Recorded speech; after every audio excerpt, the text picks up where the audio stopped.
اعوذ باللہ من الشیطان الرجیم بسم اللہ الرحمن الرحیم وَإِذَا قِيلَ لَهُمْ تَعَالَوْا إِلَى مَا أَنزَلَ اللَّهُ وَإِلَى الرَّسُولِ قَالُوا حَسْبُنَا مَا وَجَدْنَا عَلَيْهِ آبَاءَنَا أَوَلَوْ كَانَ آبَاؤُهُمْ لَا يَعْلَمُونَ شَيْئًا وَلَا يَهْتَدُونَ يَا أَيُّهَا الَّذِينَ آمَنُوا عَلَيْكُمْ أَنفُسَكُمْ لا يضركم من ضل إذا اهتديتم إلى الله مرجعكم جميعا فينبئكم بما كنتم تعملون۔ یہ سورہ مائدہ کی دو آیتیں ہیں، آیت نمبر 104 اور آیت نمبر 105۔ ان کا ترجمہ یہ ہے کہ اور جب ان سے کہا جاتا ہے،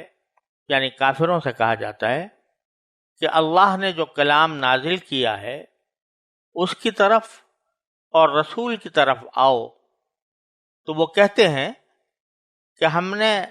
جس چیز پر اپنے باپ دادوں کو پایا ہے ہمارے لیے وہی کافی ہے۔ بھلا اگر ان کے باپ دادے ایسے ہوں کہ نہ ان کے پاس کوئی علم ہو اور نہ کوئی ہدایت، تو کیا پھر بھی یہ انہی کے پیچھے چلتے رہیں گے؟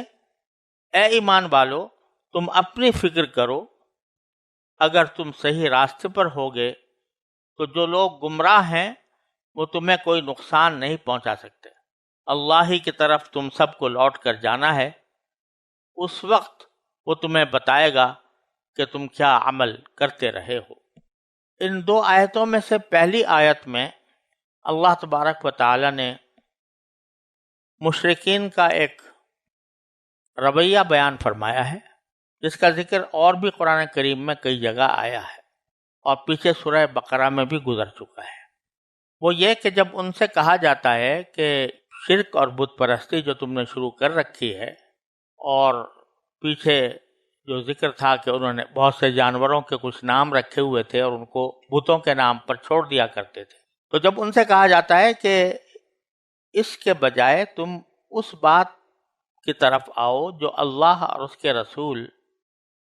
نے نازل فرمائی ہے، تعالوا الی ما انزل اللہ وإلی الرسول، آؤ اس بات کی طرف جو اللہ نے نازل کی ہے، یعنی قرآن، وإلی الرسول، اور رسول کی طرف آؤ۔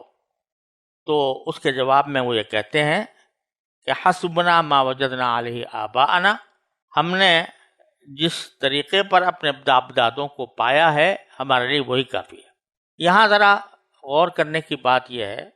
کہ اللہ تبارک و تعالی نے یہ ذکر فرمایا کہ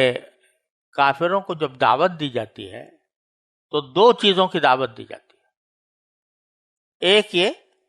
کہ اللہ نے جو کلام نازل فرمایا ہے یعنی قرآن، اس کی طرف آؤ اور اس کے اوامر پر عمل کرو، اس نے جن چیزوں کو حرام قرار دیا ہے ان سے بچو۔ ایک تو دعوت دی جاتی ہے اللہ کے نازل کیے ہوئے کلام یعنی قرآن کی طرف، اور دوسری دعوت دی جاتی ہے رسول کی طرف، وإلی الرسول، یعنی رسول کی طرف آؤ۔ کیا معنی رسول کی طرف آنے کے؟ کہ ان کو اپنا مقتدیٰ سمجھو، ان کی باتوں کو سنو، ان کی باتوں کو سمجھو اور ان کی باتوں پر عمل کرو۔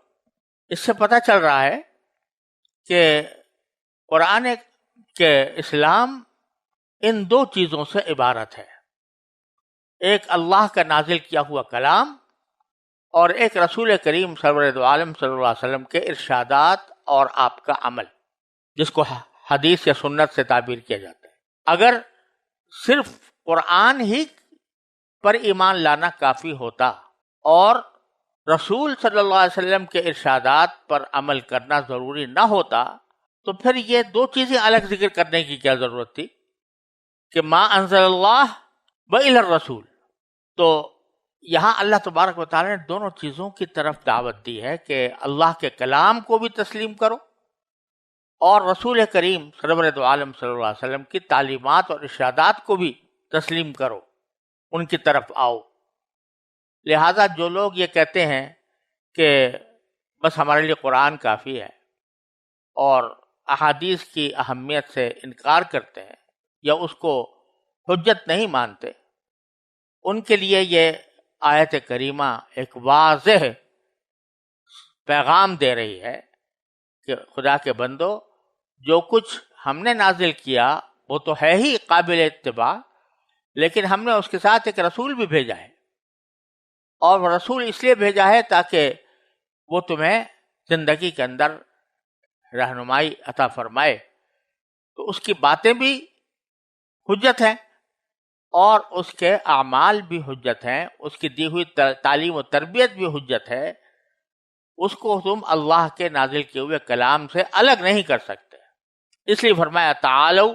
الی ما انزل اللہ و الی الرسول۔ تو جب یہ کہا جاتا ہے ان سے تو وہ کہتے ہیں کہ ہمارے لیے تو وہ کافی ہے باپ دادوں سے جو بات چلی آ رہی ہے۔ اس کے جواب میں اللہ تعالیٰ فرماتے ہیں اولو کان آباؤہم لا یعلمون شیئا ولا یہتدون، کہ بھلا اگر ان کے باپ دادے ایسے ہوں کہ نہ ان کے پاس کوئی علم ہو اور نہ کوئی ہدایت، تو کیا پھر بھی یہ انہی کے پیچھے چلتے رہیں گے؟ یہاں اللہ تبارک و تعالیٰ نے بڑے حکیمانہ انداز سے ان کے اس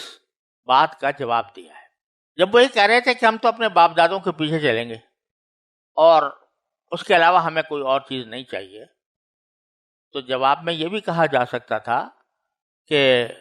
بھائی باپ دادوں کے پیچھے چلنا، کسی اور کے پیچھے چلنا، یہ کوئی ایمان کا، دین کا تقاضا نہیں ہے۔ اصل بات یہ ہے کہ اللہ نے جو کچھ نازل کیا ہے اور رسول نے جو کچھ فرمایا ہے اس پر آؤ، باپ دادوں کو چھوڑو۔ لیکن وہاں مطلقاً باپ دادوں کی بات سننے اور ماننے سے مطلقاً منع کرنے کے بجائے یہ فرمایا کہ باپ دادے اگر ایسے ہوں کہ نہ ان کے پاس کوئی علم ہو اور نہ ہدایت ہو، تو کیا پھر بھی ان کے پیچھے چلو گے؟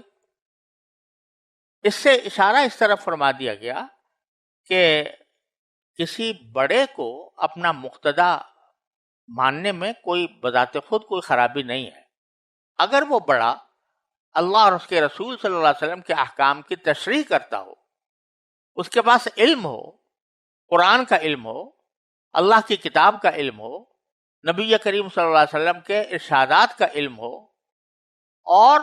وہ ہدایت یافتہ بھی ہو، یعنی اس علم کے اوپر وہ خود عمل بھی کرتا ہو، صرف علم ہی نہ ہو بلکہ اس علم پر عمل بھی ہو، جس کے معنی ہے کہ وہ ہدایت کے راستے پر ہے، تو پھر اس کی بات سننے میں کوئی مذائقہ نہیں۔